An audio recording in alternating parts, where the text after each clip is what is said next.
Hi ವೀಕ್ಷಕರೇ, ನೋಡಿ, ಸರ್ಕಾರದಿಂದ ಗೃಹಲಕ್ಷ್ಮಿ ಫಲಾನುಭವಿಗಳ ಬ್ಯಾಂಕ್ ಖಾತೆಗೆ ಗೃಹಲಕ್ಷ್ಮಿ ಹಣನ ಜಮಾ ಮಾಡ್ತೀವಿ. ಆದರೆ ವೋಟರ್ ಐಡಿನ ಕಡ್ಡಾಯವಾಗಿ ನೀವು ಹೊಂದಿರಬೇಕು ಮತ್ತು ಜಾತಿ ಪ್ರಮಾಣ ಪತ್ರನ ಕೂಡ ಹೊಂದಿರಬೇಕು. ಈ ಎರಡು ದಾಖಲಾತಿಗಳನ್ನ ನೀವು ಗೃಹಲಕ್ಷ್ಮಿಗೆ ಈ ಜುಲೈ ತಿಂಗಳಲ್ಲಿ ಲಿಂಕ್ ಮಾಡಿಸಿದ್ರೆ ಮಾತ್ರ ನಿಮ್ಮ ಬ್ಯಾಂಕ್ ಖಾತೆಗೆ ಗೃಹಲಕ್ಷ್ಮಿ ಹಣ ಬರೋದು ಅಂತ ಸರ್ಕಾರ ಆದೇಶ ಕೊಟ್ಟಿದೆ. ನಿಮ್ಮ ಮೊಬೈಲಲ್ಲೇ ಕೂಡ ನೀವು ನಿಮ್ಮ ಗೃಹಲಕ್ಷ್ಮಿ ಖಾತೆಗೆ ಈ ಎರಡು ದಾಖಲಾತಿಗಳನ್ನ ಲಿಂಕ್ ಮಾಡಿಸೋದಕ್ಕೆ ಸರ್ಕಾರ ಅವಕಾಶ ಮಾಡಿಕೊಟ್ಟಿದ್ದು, ಹೇಗೆ ಮೊಬೈಲಲ್ಲಿ ಅಪ್ಲಿಕೇಶನ್ ಮೂಲಕ ನೀವು ದಾಖಲಾತಿಗಳನ್ನ ಲಿಂಕ್ ಮಾಡಿಸೋದು ಅಂತ ನಾನು ನಿಮಗೆ ತಿಳಿಸ್ಕೊಡ್ತೀನಿ. ಅದೇ ರೀತಿ ಸರ್ಕಾರದಿಂದ ಕೆಲವು ಗೃಹಲಕ್ಷ್ಮಿ ಫಲಾನುಭವಿಗಳಿಗೆ ಕೆಲವು ಜಿಲ್ಲೆಗಳನ್ನು ಆಯ್ಕೆ ಮಾಡಿ ಯಾರೆಲ್ಲ ಮರು ಅರ್ಜಿ ಹಾಕಿದ್ದೀರಾ ಅಂತಹ ಫಲಾನುಭವಿಗಳಿಗೆ ಒಟ್ಟು ಕಳೆದ 3 ತಿಂಗಳಿಂದ ಬರಬೇಕಾದ 6,000 ಗೃಹಲಕ್ಷ್ಮಿ ಹಣನ ಕರ್ನಾಟಕದ 26 ಜಿಲ್ಲೆಗಳಿಗೆ ಜಮಾ ಮಾಡ್ತಾ ಇದ್ದು, ಯಾವ ಜಿಲ್ಲೆಗಳಿಗೆ ಹಣ ಬರುತ್ತೆ, ಯಾರಿಗೆಲ್ಲ ಕ್ಯಾನ್ಸಲ್ ಆಗುತ್ತೆ ಅಂತ ನಾನು ನಿಮಗೆ ತಿಳಿಸ್ಕೊಡ್ತೀನಿ. ಅದಕ್ಕಿಂತ ಮೊದಲು ನೀವು ನನ್ನ ಚಾನಲ್ನ ಸಬ್ಸ್ಕ್ರೈಬ್ ಆಗಿಲ್ಲ ಅಂದರೆ ದಯಮಾಡಿ ಪ್ರತಿಯೊಬ್ಬರು ಚಾನಲ್ನ ಸಬ್ಸ್ಕ್ರೈಬ್ ಮಾಡಿಕೊಂಡು ಹಾಗೆ ವಿಡಿಯೋಗೆ ಒಂದು ಲೈಕ್ನ ಕೊಡಿ. ಹೌದು ವೀಕ್ಷಕರೇ, ಸರ್ಕಾರದಿಂದ ಪ್ರತಿಯೊಂದು ಗೃಹಲಕ್ಷ್ಮಿ ಫಲಾನುಭವಿಗಳಿಗೆ ಒಟ್ಟಿಗೆ 3 ತಿಂಗಳ ಗೃಹಲಕ್ಷ್ಮಿ ಯೋಜನೆಯ 6,000 ಹಣ ಬರುತ್ತೆ ಅಂತ ಮಾಹಿತಿ ಕೊಟ್ಟಿದ್ದಾರೆ. ಆದರೆ ನೀವು ಗೃಹಲಕ್ಷ್ಮಿ ಹಣ ಪಡಿಬೇಕು ಅಂದರೆ ವೋಟರ್ ಐಡಿ ಕಡ್ಡಾಯವಾಗಿ ನಿಮ್ಮ ಬಳಿ ಇರಬೇಕು ಮತ್ತು ಜಾತಿ ಪ್ರಮಾಣ ಪತ್ರ ಕೂಡ ಇರಬೇಕು. ಈ ಎರಡು ದಾಖಲಾತಿಗಳನ್ನ ಎಷ್ಟು ಬೇಗ ನೀವು ನಿಮ್ಮ ಗೃಹಲಕ್ಷ್ಮಿಗೆ ಲಿಂಕ್ ಮಾಡಿಸ್ತೀರಾ ಅಷ್ಟು ಬೇಗ ಸರ್ಕಾರ ನಿಮ್ಮ ಬ್ಯಾಂಕ್ ಖಾತೆಗೆ ಹಣ ಬರುತ್ತೆ. ನಿಮ್ಮ ಮೊಬೈಲಲ್ಲೇ ಗೃಹಲಕ್ಷ್ಮಿಗೆ ಮರು ಅರ್ಜಿನ ಹಾಕೋದಕ್ಕೆ ಸರ್ಕಾರ ಅವಕಾಶ ಮಾಡಿಕೊಟ್ಟಿದೆ.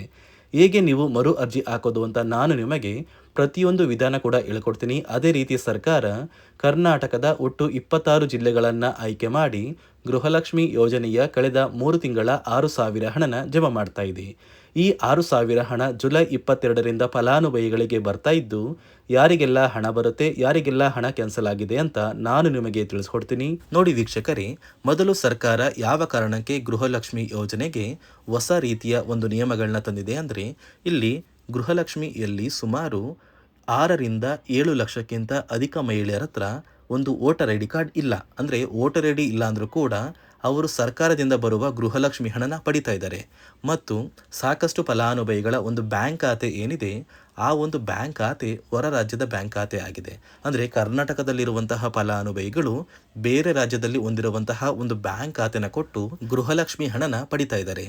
ಅದೇ ರೀತಿ ಸಾಕಷ್ಟು ರೀತಿಯ ಹೊಸ ಬದಲಾವಣೆಗಳು ಯಾವ ಕಾರಣಕ್ಕೆ ಬರ್ತಾ ಇದೆ ಅಂದರೆ, ಗೃಹಲಕ್ಷ್ಮಿ ಯೋಜನೆಯಲ್ಲಿ ಅರ್ಹವಿರುವ ಫಲಾನುಭವಿಗಳಿಗೆ ಅಂದರೆ ಕರ್ನಾಟಕದವರಾಗಿದ್ದು, ಕರ್ನಾಟಕದಲ್ಲೇ ವೋಟರ್ ಐಡಿನ ಹೊಂದಿದ್ದು, ಕರ್ನಾಟಕದ ಫಲಾನುಭವಿಗಳಾಗಿದ್ದು ಇವರ ಬ್ಯಾಂಕ್ ಖಾತೆಗೆ ಹಣ ತಲುಪಬೇಕು. ಬೇರೆ ಫಲಾನುಭವಿಗಳಿಗೆ ಯಾವುದೇ ಕಾರಣಕ್ಕೂ ಹಣ ತಲುಪಬಾರದು ಅಂತ ಸರ್ಕಾರ ನಿರ್ಧಾರ ಮಾಡಿದೆ. ಇದೇ ಕಾರಣಕ್ಕೆ ಸಾಕಷ್ಟು ಫಲಾನುಭವಿಗಳು ಗೃಹಲಕ್ಷ್ಮಿ ಯೋಜನೆಯ ಒಂದು ಅರ್ಹರ ಪಟ್ಟಿಯಿಂದ ಕ್ಯಾನ್ಸಲ್ ಆಗ್ತಾ ಇದ್ದಾರೆ. ನಿಮ್ಮ ಒಂದು ಮನೆ ಬಾಗಿಲಿಗೆ ಸರ್ಕಾರದಿಂದ ಅಧಿಕಾರಿಗಳು ಬರ್ತಾರೆ.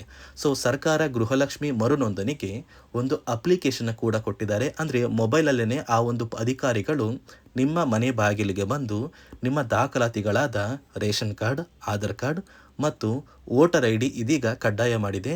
ಅದೇ ರೀತಿ ಜಾತಿ ಪ್ರಮಾಣ ಪತ್ರ ಬೇಕಾಗುತ್ತಂತ ನೀವು ಕೇಳಿದ್ರೆ, ಸದ್ಯಕ್ಕೆ ಸರ್ಕಾರ ಯಾವುದೇ ರೀತಿಯ ಜಾತಿ ಪ್ರಮಾಣ ಪತ್ರನ ಕೇಳ್ತಾ ಇಲ್ಲ. ಬದಲಿಗೆ ನಿಮ್ಮ ಒಂದು ಪತಿಯ ಆಧಾರ್ ಕಾರ್ಡ್, ನಿಮ್ಮ ಒಂದು ವೋಟರ್ ಐ ಡಿ ಮತ್ತು ನಿಮ್ಮ ಒಂದು ಮನೆಯ ರೇಷನ್ ಕಾರ್ಡ್ನ ಕೊಟ್ಟು ನೀವು ಗೃಹಲಕ್ಷ್ಮಿಗೆ ಮರು ನೋಂದಣಿನ ಮಾಡ್ಕೋಬೇಕು. ಈ ಒಂದು ಕೆಲಸನ ಮಾಡೋದು ಗ್ರಾಮದಿಂದ ಕೆಲವು ಅಧಿಕಾರಿಗಳು ಬರ್ತಾರೆ. ಅಂದರೆ ಗ್ರಾಮ ಅಭಿವೃದ್ಧಿ ಇಲಾಖೆಯಿಂದ ಕೆಲವೊಂದು ಅಧಿಕಾರಿಗಳು ಬಂದರೆ, ಅಂಗನವಾಡಿಯ ಕಾರ್ಯಕರ್ತರು ಕೂಡ ನಿಮ್ಮ ಮನೆ ಬಾಗಿಲಿಗೆ ಬಂದು ಪ್ರತಿ ಫಲಾನುಭವಿಗಳ ದಾಖಲಾತಿಗಳನ್ನ ಎಂಟ್ರಿ ಮಾಡ್ಕೊಂಡು ಹೋಗ್ತಾರೆ. ಸೊ ಆ ಒಂದು ಫಲಾನುಭವಿಗಳು ಎಂಟ್ರಿ ಮಾಡಿದ ನಂತರ ಸರ್ಕಾರದಿಂದ ನಿಮಗೆ ಒಂದು ನೋಟಿಫಿಕೇಶನ್ ಬರುತ್ತೆ. ನಿಮ್ಮ ಮೊಬೈಲ್ ನಂಬರ್ ಏನಿದೆ ಆ ಒಂದು ಮೊಬೈಲ್ ನಂಬರ್ಗೆ ಒಂದು ಮೆಸೇಜ್ ಬರುತ್ತೆ. ಅಂದರೆ ನಿಮ್ಮ ಗೃಹಲಕ್ಷ್ಮಿ ಮರು ನೋಂದಣಿ ಅರ್ಜಿನ ನಾವು ಸ್ವೀಕಾರ ಮಾಡಿದ್ದೀವಿ ಮತ್ತು ಮುಂದಿನ ದಿನಗಳಲ್ಲಿ ನಿಮ್ಮ ಒಂದು ಗೃಹಲಕ್ಷ್ಮಿ ಹಣನ ನಿಮ್ಮ ಬ್ಯಾಂಕ್ ಖಾತೆಗೆ ಜಮಾ ಮಾಡ್ತೀವಿ ಅಂತ ಸರ್ಕಾರದಿಂದಲೇ ಒಂದು ಮೆಸೇಜ್ನ ಕಳಿಸ್ತಾರೆ. ಆದರೆ ನೀವು ನಿಮ್ಮ ಮೊಬೈಲ್ ನಂಬರ್ನ ಆಕ್ಟಿವ್ ಆಗಿರುವಂತಹ ಮೊಬೈಲ್ ನಂಬರ್ನ ಕೊಡಬೇಕು. ಯಾಕಂದರೆ ನಿಮ್ಮ ಬ್ಯಾಂಕ್ ಖಾತೆಗೆ ಲಿಂಕ್ ಆಗಿರುವಂತಹ ಮೊಬೈಲ್ ನಂಬರ್ ಬೇರೆ ಇರುತ್ತೆ ಮತ್ತು ನೀವು ಹೊಂದಿರುವಂತಹ ಒಂದು ಮೊಬೈಲ್ ನಂಬರ್ ಬೇರೆ ಇರುತ್ತೆ. ಇದೇ ಕಾರಣಕ್ಕೆ ಕರೆಕ್ಟಾಗಿರುವಂತಹ ಒಂದು ಮೊಬೈಲ್ ನಂಬರ್ನ ಕೊಟ್ಟರೆ ಆದಷ್ಟು ಬೇಗ ನೀವು ಮರು ಅರ್ಜಿನ ಹಾಕಿ ಗೃಹಲಕ್ಷ್ಮಿ ಹಣನ ಪಡ್ಕೋಬೋದು.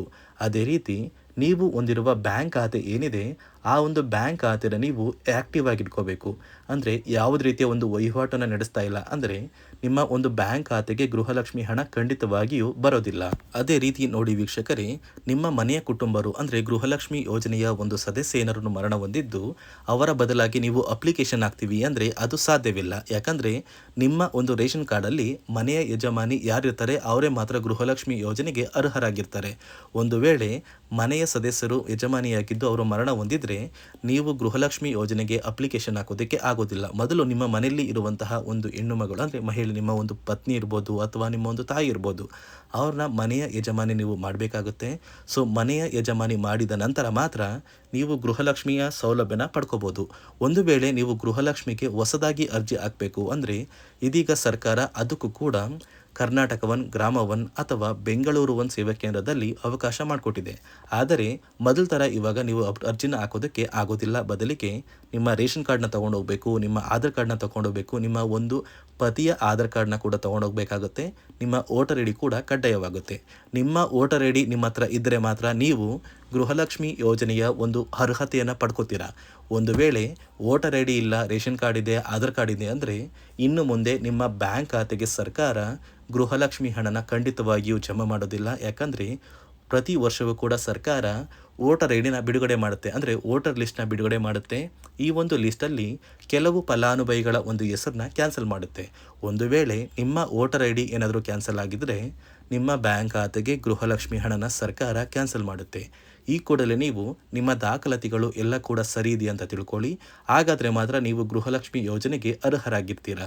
ಸರ್ಕಾರ ಯಾವ ಕಾರಣಕ್ಕೆ ಈ ರೀತಿಯ ಹೊಸ ಬದಲಾವಣೆಗಳನ್ನ ತರ್ತಾ ಇದೆ ಅಂದರೆ ಇಲ್ಲಿಯವರೆಗೂ ಸುಮಾರು 60 ಕೋಟಿಗಿಂತ ಅಧಿಕ ಮೊತ್ತನ ಸರ್ಕಾರ ನಷ್ಟ ಮಾಡಿಕೊಂಡಿದೆ. ಅಂದರೆ ಫಲಾನುಭವಿಗಳು ನಮ್ಮ ಕರ್ನಾಟಕದವರೇ ಅಲ್ಲ, ಅಂತಹ ಫಲಾನುಭವಿಗಳಿಗೂ ಕೂಡ ಸರ್ಕಾರದಿಂದ ಹಣ ಹೋಗಿದೆ ಮತ್ತು ಸಾಕಷ್ಟು ಫಲಾನುಭವಿಗಳು ಮರಣ ಹೊಂದಿದ್ದಾರೆ. ಅಂತಹ ಫಲಾನುಭವಿಗಳಿಗೂ ಕೂಡ ಹಣ ಹೋಗ್ತಾ ಇದೆ ಮತ್ತು ಫಲಾನುಭವಿಗಳು ಹೊಂದಿರುವ ಬ್ಯಾಂಕ್ ಖಾತೆ ಕೂಡ ಆ್ಯಕ್ಟಿವ್ ಇಲ್ಲ. ಅಂತಹ ಫಲಾನುಭವಿಗಳಿಗೂ ಕೂಡ ಹಣ ಹೋಗಿದೆ ಮತ್ತು ಸಾಕಷ್ಟು ಫಲಾನುಭವಿಗಳು ಏನು ಮಾಡಿದ್ದಾರೆ ಅಂದರೆ ಅವರ ಮನೆ ಕುಟುಂಬದ ಯಜಮಾನಿ ಅಂದರೆ ಹೆಡ್ ಆಫ್ ದ ಫ್ಯಾಮಿಲಿ ಇರ್ತಾರಲ್ಲ, ಸೊ ಆ ಒಂದು ಮಹಿಳೆ ಮರಣ ಹೊಂದಿರ್ತಾರೆ. ಸೊ ಏನೋ ಒಂದು ಕಾರಣದಿಂದ ಮರಣ ಹೊಂದಿದ್ದು ಅವರ ಬ್ಯಾಂಕ್ ಖಾತೆಗೆ ಬರುವ ಗೃಹಲಕ್ಷ್ಮಿ ಹಣನ ಒಂದು ATM ಮೂಲಕ ವಿತ್ಡ್ರಾ ಮಾಡಿದ್ದಾರೆ ಮತ್ತು ಫೋನ್ಪೇ ಮೂಲಕ ಟ್ರಾನ್ಸ್ಫರ್ ಮಾಡ್ಕೊಂಡಿದ್ದಾರೆ. ಇದೀಗ ಸರ್ಕಾರ ಈ ರೀತಿಯ ಒಂದು ಹೊಸ ಬದಲಾವಣೆಗಳನ್ನ ಜಾರಿಗೆ ತಂದರೆ ಯಾರಿಗೂ ಕೂಡ ಗೃಹಲಕ್ಷ್ಮಿ ಹಣ ಮೋಸ ಆಗೋದಿಲ್ಲ ಮತ್ತು ಪ್ರತಿ ಫಲಾನುಭವಿಗಳಿಗೆ ಹಣ ಬಂದೇ ಬರುತ್ತೆ ಅಂತ ಆದೇಶ ಕೊಟ್ಟಿದೆ. ನೀವು ಕೇಳ್ಬೋದು ವೀಕ್ಷಕರೇ, 3 ವರ್ಷದಿಂದ ಯಾವುದೇ ಕಾರಣಕ್ಕೂ ನಮಗೆ ಗೃಹಲಕ್ಷ್ಮಿ ಯೋಜನೆ ಹಣ ಮಿಸ್ ಆಗಿಲ್ಲ. ಸೊ ಇದೀಗ ಏನಕ್ಕೆ ಸಡನ್ ಆಗಿ ಈ ಥರ ಬದಲಾವಣೆಗಳು ಬರ್ತಾ ಇದೆ ಅಂದರೆ ಸರ್ಕಾರದಿಂದ ಕೆಲವು ಅಧಿಕಾರಿಗಳು ಒಂದು ಚರ್ಚೆ ನಡೆಸಿದ್ದಾರೆ. ಒಂದು ಸಭೆಯಲ್ಲಿ ಗೃಹಲಕ್ಷ್ಮಿ ಯೋಜನೆಯ ಕುರಿತು ಒಂದು ಸಭೆ ಮಾಡಿದಾಗ ಅಲ್ಲಿ ಗೃಹಲಕ್ಷ್ಮಿ ಯೋಜನೆಯಲ್ಲಿ ಸಾಕಷ್ಟು ರೀತಿಯ ಲೋಪದೋಷಗಳು ಕಂಡು ಬಂದಿದೆ. DBT ಮೂಲಕ ನಿಮ್ಮ ಬ್ಯಾಂಕ್ ಖಾತೆಗೆ ಹಣನ ಹಾಕಬೇಕಾದ್ರೆ ಸಾಕಷ್ಟು ಫಲಾನುಭವಿಗಳಿಗೆ ಹಣ ಹೋಗ್ತಾ ಇದೆ. ಸಾಕಷ್ಟು ಫಲಾನುಭವಿಗಳಿಗೆ ಹಣ ಹೋಗಿದ್ರು ಅವರ ಬ್ಯಾಂಕ್ ಖಾತೆಗೆ ಜಮಾ ಆಗ್ತಾ ಇಲ್ಲ, ಬದಲಿಗೆ ಆ ಒಂದು ಹಣ DBTಯಲ್ಲೇ ಸ್ಟಕ್ ಆಗ್ತಾ ಇದೆ. ಮತ್ತು ಸರ್ಕಾರಕ್ಕೂ ಕೂಡ ಆ ಒಂದು ಹಣ ಬರ್ತಾ ಇಲ್ಲ. ಮತ್ತು ಸರ್ಕಾರ ಹಾಕಿರುವ ಹಣ ಇನ್ನೂ ಕೂಡ ಹಾಗೇ ಇದೆ. ಸಾಕಷ್ಟು ಫಲಾನುಭವಿಗಳು ಆ ಒಂದು ಹಣನ ಯೂಸ್ ಕೂಡ ಮಾಡ್ತಾ ಇಲ್ಲ, ಅಂದರೆ ಅದು ಬ್ಯಾಂಕ್ ಖಾತೆಯಲ್ಲಿ ಹಂಗೇನೆ ಇದೆ.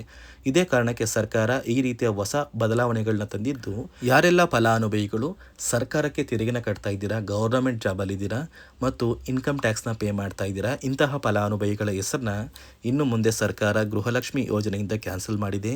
ನಿಮ್ಮ ಒಂದು ರೇಷನ್ ಕಾರ್ಡ್ BPL ರೇಷನ್ ಕಾರ್ಡಿಂದ APL ಆಗಿದ್ರು ಕೂಡ ನೀವು ಗೃಹಲಕ್ಷ್ಮಿ ಯೋಜನೆಯನ್ನು ಪಡೆಯೋದಕ್ಕೆ ಅರ್ಹರಾಗಿರ್ತೀರಾ.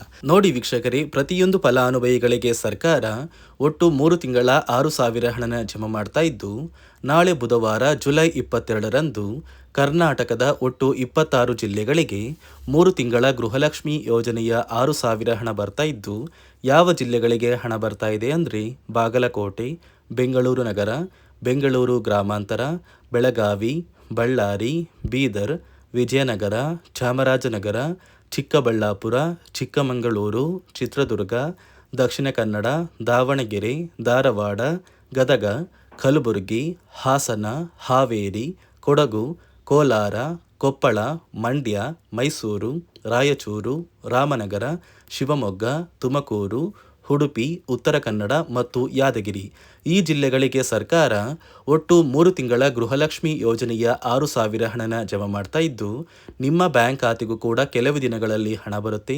ಈ ಒಂದು ವಿಡಿಯೋನ ನಿಮ್ಮ ಪ್ರತಿಯೊಂದು ಸ್ನೇಹಿತರಿಗೆ ಶೇರ್ ಮಾಡಿ ಅವರ ಬ್ಯಾಂಕ್ ಖಾತೆಗೂ ಕೂಡ ಗೃಹಲಕ್ಷ್ಮಿ ಹಣ ಬರುತ್ತೆ ಅಂತ ತಿಳಿಸಿ ಅಂತ ಹೇಳ್ತಾ, ಇದಿಷ್ಟು ಸರ್ಕಾರದಿಂದ ಬಂದಿರುವ ಮಾಹಿತಿಯಾಗಿದ್ದು, ನಾನು ಕೊಟ್ಟಿರುವ ಮಾಹಿತಿ ನಿಮಗೆ ಇಷ್ಟ ಆಗಿದ್ದಲ್ಲಿ ನನ್ನ ಚಾನಲ್ನ ಸಬ್ಸ್ಕ್ರೈಬ್ ಮಾಡಿಕೊಂಡು ಹಾಗೆ ವಿಡಿಯೋಗೆ ಒಂದು ಲೈಕ್ನ ಕೊಡಿ.